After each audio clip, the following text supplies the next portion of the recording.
Etiquette helps us to be thoughtful about our conduct. It helps us to be aware of the feelings and rights of others. By eliminating discourteous behavior and prioritizing other people's feelings, etiquette promotes kindness, consideration, and humility. Etiquette in public.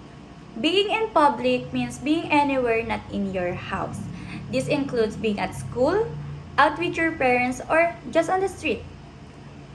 If you're with a group of people, don't take up the entire sidewalk. If someone bumps into you, or if you hit someone, say excuse me or sorry. Remember that everyone is different and no one deserves to be made fun of. So never point or stare at people.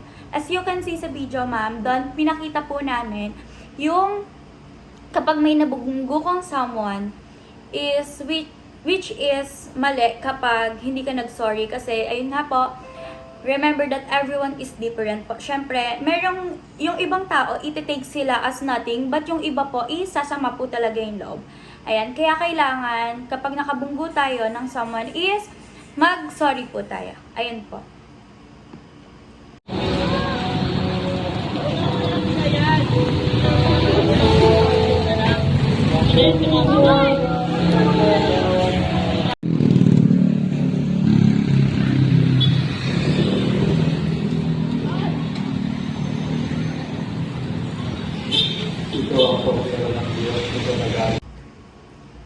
The church is the most important place where dignity, protocol, respect, and reverence should be maintained. Why? Because when we come to church and its services, we are entering into the kingdom of God on earth, His habitation, and we choose to honor this sacred place by our attentiveness to what is proper and orderly. As you can see in the video, ma'am, this group of friends is dadaan po sila sa church, which is hindi sila nagsasign of the cross. And hindi naman po to applicable sa lahat ng religion. This applicable po sa mga Catholic, ganyan po. Which is nag-show po ng respect by doing sign of the cross po. And meron naman pong iba na binabaliwala yon na Catholic. Kaya ayun po, pinapakita po namin doon na kahit regular day, kailangan po natin i-respect po yan. Ayun po.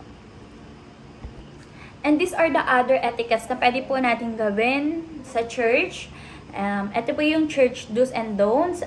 Do cut off your cell phone prior to entering the sanctuary.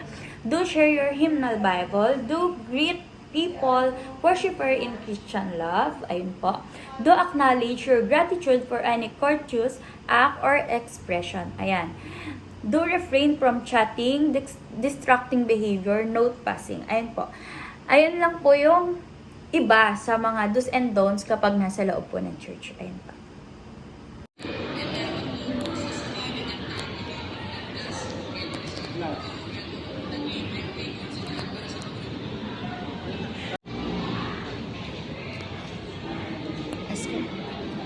Taas kayo kamay din.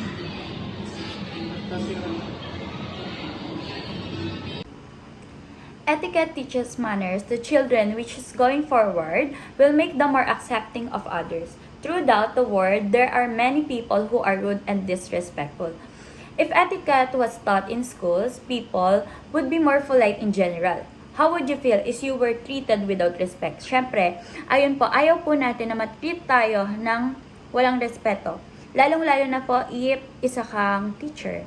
Ayan. Ayun po, yung pinakita po namin sa video is while nagtuturo po yung teacher or yung prof is nagdadaldalan po yung mga estudyante, which is mali po. Dapat is maging good listener tayo kapag may nagsasalita. Isa din po, kahit saan po, public, schools, church, kapag may someone po na nagsasalita, dapat makinig po tayo. Isa po yun sa importanteng etiquette na dapat ina-apply natin everyday. Dahil, unang-una po, kapag nagdadaldalan tayo, may nagsasalita, hindi po natin na-absorb yung tinuturo nila. And, parang bababa po yung self-confidence ng nagsasalita dahil mapipil niya po na parang wala pong nakikinig sa kanya. Kaya, Pinakita po din namin doon sa video na dapat kapag may nagtuturo is nakapokus and nakikinig po talaga tayo para mas ganahan po yung nagsasalita, which is yung teacher or yung pro. Ayun po. Thank you!